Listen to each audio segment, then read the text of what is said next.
Salam dəyərli müdavimlər, abituriyentlər, xoş gördük hamınızı. Mən Akşin Tahirov, tarix müəllimiyəm. Dəyərli yoldaşlar, vaxt itirmədən keçirik növbəti mövzumuza. Növbəti mövzumuz Monqolların Azərbaycana birinci yürüşü və Xarəzmşah Cəlaləddinin Azərbaycana yürüşü. Bu iki deməli yarım başlığı biz birləşdirib bir dərs formasında sizə təqdim edəcəm. Ümumilikdə Monqol yürüşlərini isə bir neçə videoda sizin diqqətinizə çatdıracağam. Monqolların Azərbaycana birinci yürüşü. Biz böyük Monqol dövləti haqqında danışmışıq, Çingizxan haqqında danışmışıq. O mövzulara keçməyəcəm. Azərbaycandakı durum, Monqolların yürüşü ərəfəsində Azərbaycanda vəziyyət necə idi? Feodal pərakəndəliyi hökm sürürdü, vahid dövlət yox idi, Eldənizlər dövləti qüdrətini itirmişdi. Sonuncu Eldəniz hökmdarı Özbək demək olar ki, ölkəni idarə edə bilmirdi. Eyni zamanda Azərbaycanın şimali şərqində Şirvanşahlar dövləti var idi və Marağada Axsunqurilər sülaləsi var idi. Yəni, Monqolların birinci yürüşü ərəfəsində Azərbaycanda mövcud olub 3 dövlət. Şirvanşahlar, Eldənizlər və Axsunqurilər Marağada. Birinci yürüş 1220-22-ci illərdə baş verib. Məqsəd nə idi? Kəşfiyyat. Kimlər rəhbəri gedirdi? Cəbə və Subutay. Kəşfiyyat məqsədi ilə Cəbə və Subutayın başçılığı ilə Azərbaycan torpaqlarına gəldilər. 1220-ci ildə artıq işğallar başladı. Əvvəlcə Zəncan, sonra Ərdəbil, sonra Sərab şəhərləri tutuldu. Sərabdan sonra hədəf Təbriz oldu. 1220-ci ildə Təbrizə birinci hücum edildi. Bu zaman Təbrizdə kim otururdu?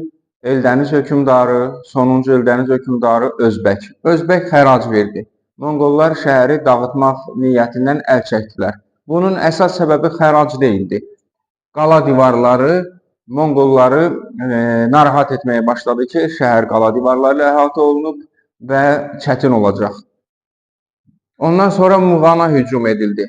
Monqollar Muğana hücum edəndə məlumat gəldi ki, Monqollara 4-cü Georgi Gürcü hökmdarı 4-cü Georgi və Özbək arasında hərbi ittifaq bağlanıb. Kimə qarşı? Monqollara qarşı. Monqollar dərhal oradan Gürcüstana yönəldilər. Deməli, 4-cü Georgi ilə Özbəyi ayrı-ayrılıqda məğlub etdilər, onları birləşməyə qoymadılar və bu ittifaq dağıldı. 1221-ci ildə Gürcüstandan qayıtdılar Azərbaycana, yenidən Təbrizə hücum etdilər, dəyərli yoldaşlar. Bu zaman Təbrizdə şəhər hakimi Şəmsəddin Tuğrai vardı və o xərac verərək şəhəri dağıntılardan xilas etdi. Deməli, Təbrizdə ikinci hücumda da şəhərə toxunmayıb geri qayıtdılar, xərac aldılar. Sonra Marağaya hücum etdilər. Marağa qarət olundu. Marağa ciddi müqavimət göstərdiyinə görə əhaliyə divan tutuldu.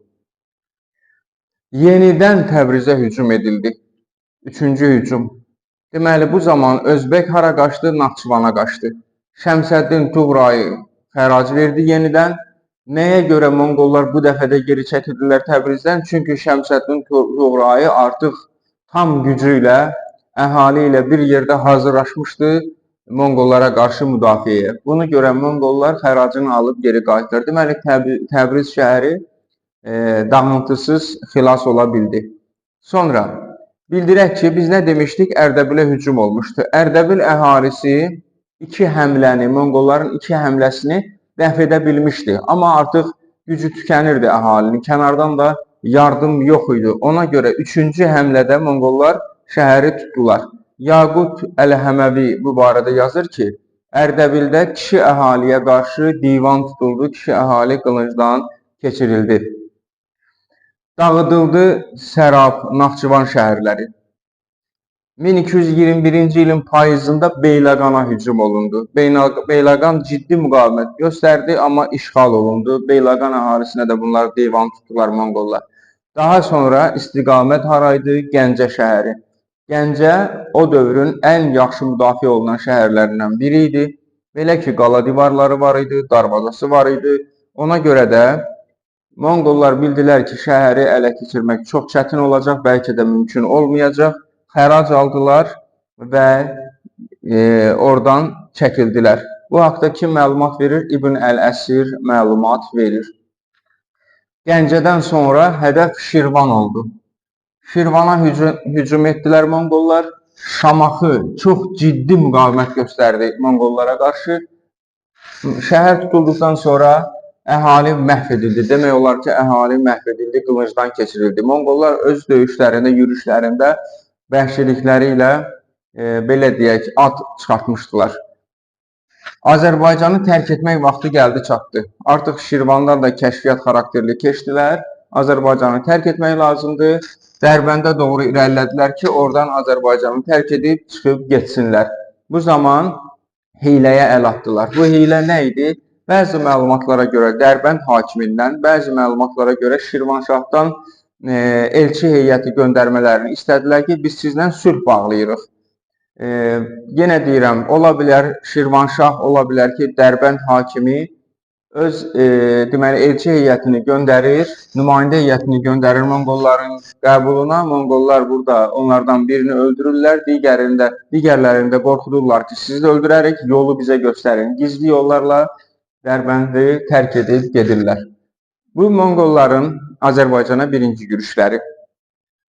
Monqolların yürüşü Azərbaycanla bitər-bitməz Xarəzmşah Cəlaləddinin yürüşü başlayır. Yəni 3 il sonra 1225-1231-ci illəri əhatə edən Xarəzmşah Cəlaləddin dövrüdür Azərbaycan tarixində. 1225-ci ildə Cəlaləddin gəldi Azərbaycan ərazisinə. Birinci tutduğu şəhər Marağa idi. Marağanı tutdu, başladı orada bərpa işləri görməyə. İstəyirdi ki, əhalini öz tərəfinə çəksin.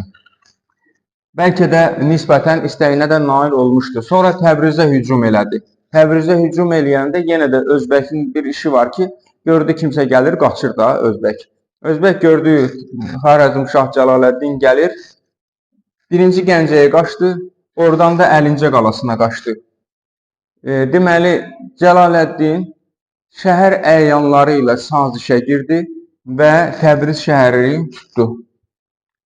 Daha sonra ardıcı olaraq Cəlaləddin Gəncəni, Beyləqanı, Bərdəni, Şəmkiri işğal etdi. Azərbaycanın bir sıra şəhərlərini işğal etdikdən sonra Atabəylər dövləti süqut etdi. Ağsunqurilər sülaləsi Marağada süqut etdi. 1227-ci ildə 3-cü Fəriburs, yəni Şirvanşah 3-cü Fəriburs 100.000 dinar xərac verməklə Cəlaləddinə tabe oldu. Cəlaləddin Azərbaycanı işğal etdikdən sonra Azərbaycanın idarəsini Şərəf Əl-Mülkə tapşırdı. Şərəf Əl-Mülk Cəlaləddinin vəziri idi. 1231-ci ildə Cəlaləddinə qarşı Gəncədə üsyan oldu. Gəncədə buna Bəndər üsyanı deyilir. Bəndər üsyanı. Bəndər üsyanı xalq hərəkatının, Cəlaləddinə qarşı xalq hərəkatının ən yüksək zirvəsi kimi qiymətləndirilir. Əhali, Bəndərin ətrafında toplanmış üsyançılar şəhər hakiminin sarayını dağıtdılar, bir sıra məmurları öldürdülər, Xarəzm qarnizonunu demək olar məhv etdilər. Amma Cəlaləddin çətinliklə də olsa bu üsyanı yatırdı. Eyni üsyanlar, eyni tipli üsyanlar Xoyda, Mərənddə, Naxçıvanda və Təbrizdə oldu. Əsasən Təbriz üsyanı Xoy, Mərənd, Naxçıvan üsyanlarına təkan verdi. Təbriz üsyanı kimə qarşı idi? Şərəf Əl-Mülkün qeyri-qanuni vergilər toplamasına qarşı əhali üsyan qaldırmışdı. Harada? Təbrizdə. Üsyan böyük çətinliklə yatırıldı. Ümumiyyətlə, bütün üsyanlar yatırıldı. Amma bu üsyanlar göstərdi ki, Xarəzmşah Cəlaləddinin Azərbaycan ərazisində sosial dayağı çox zəifdir. Yəni, müharibələr yolu ilə qurulmuş, ağır vergilər yüklənmiş əhalinin üzərinə, bu da əhalinin narazılığının ən belə partlayışlı səviyyədə olduğunu göstərirdi. Cəlaləddinə məlumat gəldi ki, 1231-ci ildə artıq Cəlaləddinə məlumat gəldi ki, Monqollar gəlir. 1231-ci il Monqolların ikinci yürüşünün başladığı dövrdür. Bunu bundan sonraki slaydımızda sizə izah edəcəm. Cəlaləddin Monqol hücumu ilə əlaqədar qaçdı və Kiçik Asiyaya getdi. Dəyərli yoldaşlar, Monqol yürüşlərinə davam edirik. İkinci və üçüncü yürüşlər var. Bunların da sizə ola bilər ikisini bir videoda, ola bilər ayrı-ayrı videolarda təqdim edəcəm.